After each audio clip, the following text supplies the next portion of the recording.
enyi m nwanyị na die na mụnwa anyị niile n'obodo oyibo. So enyi m nwanyị a na-agwa ụlọ maka ya. This girl dị very lazy. Like ọ chọrọ ịlụ anything. Ọ sị na ya chọrọ ịbụ housewife. And no housewife gị a ga-alụgide wee nwụkwa. Na ya ma mụrụ nwoke nwa ya na-alụkwa ọlụ solu na-efeed this guy. Ịghọtara? Ọ sị m nne o na di eji ego n'ọnya bụ ebe ọ nọ wee dị lucky. Ndị na mụtalụ di ya ụmụ na-atọ, nwaanyị na-abụ na ofu nwoke. Ọ sị m nne na di ya nwaanyị dị 15 years old. So ya na di ya wee bili. Anọgide di ya wee sị anya chọọ ife ọ ga-eme ọjụ. Di ya ya n'elu ya n'ala ya chọọ ife ọ ga-eme ọjụ sị na ya ma nlụ. Anọgide di ya fụtalị ya ọlụ. O jee nje na-abụ obido jebe late. From ije late achọ anya na ejesịrị. Like this woman decide na ya ma lụ ọlụ na o nwere ife ekwutere ya. Akwa ịghọtago. A na-ekwu sị na ya nọtala ezigbo di na di ya can cater for them, which is true. Ọ nọtala ezigbo di ya can cater for them. Mana lezi ọdụ abụrụ sọsọ na ije ọlụ no mana ụlọ everything mana onwe m inete onwe ya anya like she's too lazy to fault mana ọ mara mma nwaanyị ọ bụghị ịghọtago nya ifecha amụlụ dị guy wee nụbịa.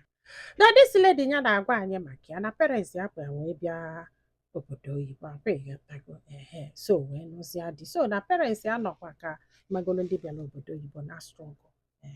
In fact obodo oyibo is all about struggling. Ọ sị m na these guys na ọ bụrụ na ọ na-abụnya jesi ọlụ bata ịghọta nwunye clean isi ụlọ ya sị oke na o nwere ife ọ na after all o nwere ndị a na-akwụ ụgwọ for cleaning. Ya ga-ejesi ọlụ bata ebe niile and very dirty. Nwunye ama nkele n'ụlọ nwunye nwere ike ọ ga-anọgide ofu ebe ọ na-akụ 4 o'clock of sabara ụtụtụ. This is how bad it is. So the thing is ebezielu okwu too much the man wepụ wee je chọta nwaanyị. So nwunye wee malụ na ọ chọtago nwaanyị ọzọ wee wepụ court. Wepụzie nie court afọ ya wee sị na anya na fama mbinwuzi ịmago nwunye wepụrụ ego court unu sebe okwu na ama mbizi ya ba na. Then ebe fabi ya na-akwụ ụgwọ ụlọ na landlord fa na-enyefe nsogbu ebe afọ ya wee ịmago no court wee sị na ọ ga-eprovide ife accommodation maka ụmụ ya.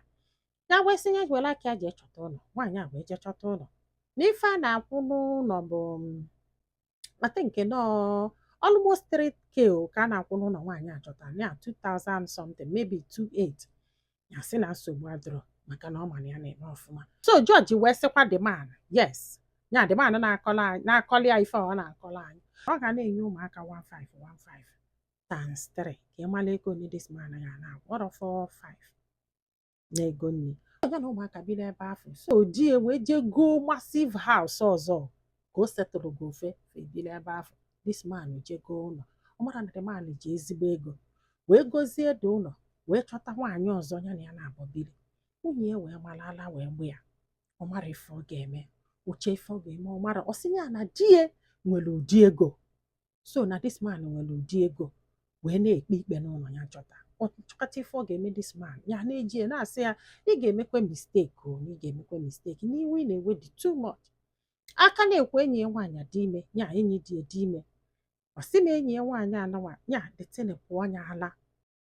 Ọ sị m nne mana before ihe eme na ndị enyi ya bịara ya ịmago n'ịma na nwaanyị abịa gbasaa di ya bido chịkọbanụ ndị enyi ya ndị otu ndị single mother all these things ụfọdụ abụrụkwa single mother like obido nwebe new friends ka o nwee ike kopuo. So ruo one day fa wee nọrọ na palọ ofonye wee na-asị ya na afọkwa na di gị na di gị ji ezigbo ego ife ụlọ ụgọ ifu nwaanyị ọ na-ebugeli makolo si ya gonekọ na-enye gị emont o wee gwafa si ya na ego di ya na-ebugeli na kwesịrị na-anata ya more money. Ofuke wee sị ya na ọ bụrụ na ị mara ife ị ga-eme gị chọọ ebe ọzọ ị ga-ebi ka ihe iji wee bịa bili na nka ụlọ ọdụ otu na-akwụ ụgwọ ụlọ instead of ije chọọ ụlọ kala aka mansion ọ ga-abịa na-akwụ like 6,000 7,000 ibili na nkewa bili na nkewa. Ọkwa ebe afọ ka nwaanyị a na wee kopuo wee kpọba di ya sị na ya na landlord ebe fabi na-enwe nsogbu na ya chọrọzi. Ọ sị m nne ya kwụ n'elu ọ chọrọ ịnọ nọ na friendship fa ndọrọ too tight like that ịmago na fa na-akwa asị ndị mago ndị fụrụ onwe fe ndị si ofu obodo. Ọ sị m ọkwa ya o wee tili di ego n'ụgwọ ụlọ jiri aka ya tụkwasị asị nọ almost 3,000 di ewesị ya na ọ bụrụ n'obodo nke ka etinyere ha many pasentị n'ụgwọ ụlọ na ọ dị eme na ya ma nkwụ na fa malụ na ya ga-akwụda ụgwọ ya kwụzie okenye na fa na-abụ okwu fa bịa kpụpụzi anya kọt ma ọfa tụpụrụ ha ife n'ụlọ nwaanyị a wee sị ya na ihe anyị na-ekwu na ị na-ekwu n'onwe gị maka na as we speak na ya na ụmụ ya dozakwa homeless ndị eji afọ gwara ya sị anya kwakọrọ ngwongwo ya ka o jebe na shelta ọ bụrụ na o loo na shelta o sizie na shelta wepụ die kọt na fọsụzie die ya chọọlụ fa accommodation dị na ọ chọtazi ụlọ ebe a na-akwụ 6,000 5,000 4,000 just because na ọ na-ebugara nwaanyị and na ọ karịrị o ji wee gobe ụlọ na-ege ntị na so fa wee kpasịara ya so di ya ka na-akwado mgbe a ga-eme investigeshọn maka na di ya na-adụ bizi tikwuo na nwunye dị ime o jerezini n'oge ife ọ nọzikwala bụ na nwunye na-akwaka ịkwapụ jebe shelta na-echeghị ka abịa nenye anya na ya na-echeghị ka abịa mee anything according to di ya ọ sị m nne m mmazi ife bụ ọchụpụrụ nwa mgbọgo afọ na betie adị ya nwaanyị dị 15 years ife ọbụla mami ya na ndị frens akọrọ ọkpọ papi agwa ya ife ọbụla kpọọ papi agwa ya papi agwa sị anya metelie vidio o wee bido na-eme vidio febịara ya akarị dis girl a na-eme vidio and papi ya ga-ile fon o mesi osend ala papi ya o mesi osend oh god mami ya mara na o bu uriri na akpa were akụ ọka fa wee kpasịala ya o wee kwakọrọ wee na shelta ya na ụmụaka na-atọ wee luo sizie na shelta kpọọ di esi ala landlord achụpụgo fa di wee mewe investigeshọn wee mara ebe landlord bi wee luo wee chụpa landlord wee sị na o nwere ife ya na ya na-abụ kwulo na etinyekwa ego n'ụlọ na ya fọzala na ọsọsọ nwunye gị ma ife ọ na-aga nọkọ so di wee nye ọnya sị ma ọ ga-abịa nwa kọt bịa gba witness ọ sị eweluo na kọt wee kpebe nwunye ekpebe nnọọ kọgide kọkọta bebe akwa beketa akwa tibe mkpụsị na ya yọgidere ya ntele ya na ụmụaka do homeless bifo wee bịaba nke nwa nwoke wee sị jọji biko na o nwere ife ya chọrọ iyi ya ọ bụrụ na ọ ga-ekwe kịta ya soro ya bịa na onwe ife ya chọrọ igosie nne ya chọrọ ka nwunye fe ha ya egosie ya na jọs ya soro ya bịa ịmagoro ka o si wee kwee ihe a ọ sị ya na fonu ọ sị oke ewee nye breki o wee pụọ wee wepụta ife niile adị a nwaanyị agwala ya ma ndị ome voice note ma ndị oselese wee zukọbe jọji wee gosi ahụ iwe n'isi si what a waste of time wee batagharị na kọtụ wee jụkwa nwaanyị a wee sị ya isi na landlord mere gịnị landlord ọ na ebe a sị yes landlord wepụta wee sị ya biko kedu ebe mụ na gị na-abụ na wee kpa kedu mgbe mụ na gị na-abụ kpara nsị gị pụọ n'ụlọ na o nwere ife mụ na gị na-abụ kwu na ọ bụ na m ga-asị gị pụọ n'ụlọ na m ga-enye gị notis so ka your notice itibọrịbọ jọji wee papa wesị afọ ihe anọ nwee mere na ị ga-ebizi na shelta ọntele ịchọ ife ị ga-alụ na ife a bụ ugboro na one kesi gị bịagoro na kọtụ na ife na-ese n'ebe ịlụ ọrụ ịdị too lazy default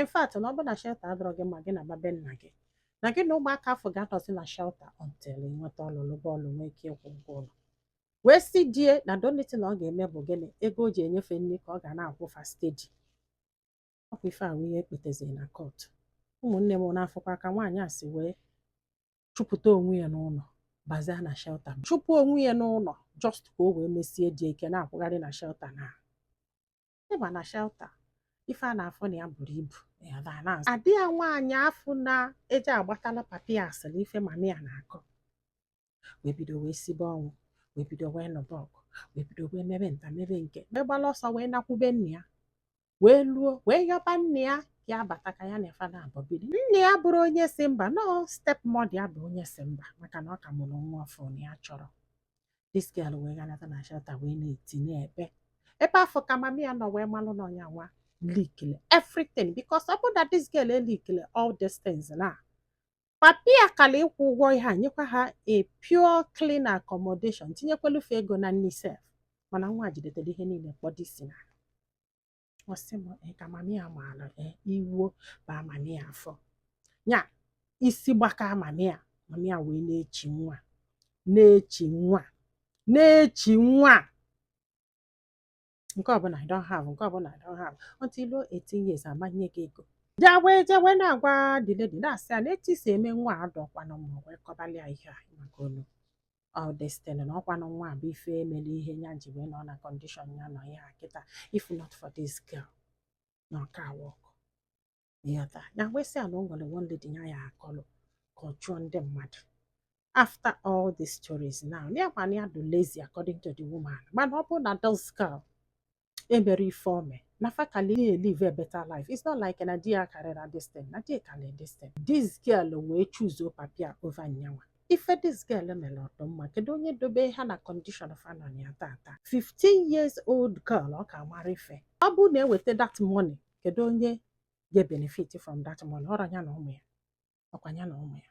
Na ike gwụrụ m mgbe ọbụla ị na-apụlan imegide mmadụ like ị na-alụ mmadụ aka nri ka ọ gịnị nwanyị ofu mkpụrụ aka na-aba na-alụ gị mana a na-ejidegodo nna na wee pịtọba ọnụ ịnọgide nnọọ kwanye n'ụlọ 3 bedroom zuru ezu waga na shelter iwe mesie dị gị ike now ndị befe bi onwe fa na struggle you can move in there because adult ka ịbụ this woman ga-anọgide na shelter until o nweta ebe ọ ga-anọ.